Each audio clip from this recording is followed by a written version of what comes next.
Hi, my name is Jeremy Vendetti. So we're here at the confluence of the Fraser and Thompson Rivers. The Thompson River comes into the Fraser over here from the east.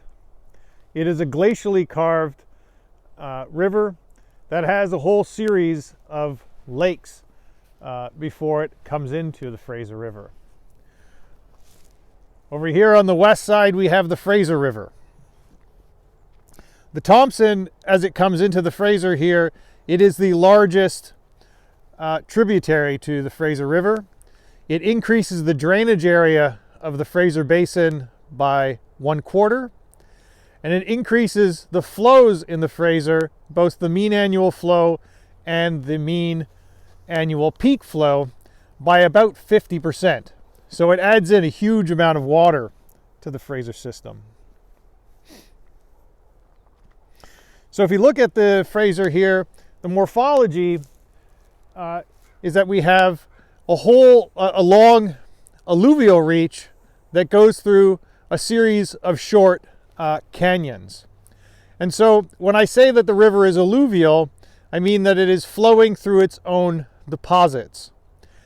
Through this reach of the river, there is a Quaternary Valley fill that is made up of sediments of glacial and fluvial origin, meaning they were deposited by glaciers and by rivers. And so in places the river is confined on both sides by bedrock, which is what we often refer to as being a canyon. In other places we have bedrock on one side or the other side, and in other places we have what we refer to as being alluvial channels, in that the river is flowing through its own deposits, and those deposits are made up of material that comes in off of the hill slopes or the glacial and fluvial valley fill deposits. If you look off in the distance here, you can see terraces on either side of the river, and that is the glacial and fluvial valley fill.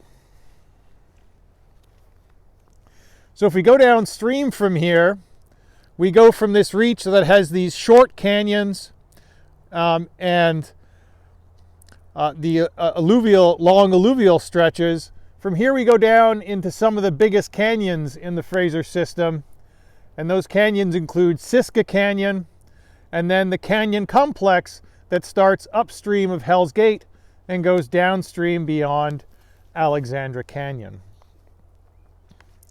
And the last thing I wanted to point out here at this particular site is the confluence of the Fraser and the Thompson River.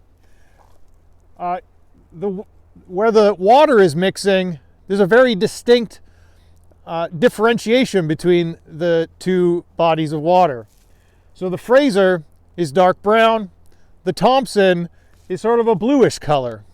The reason why is that the Fraser is largely a free-flowing river, picking up sediment and carrying it all the way through the system.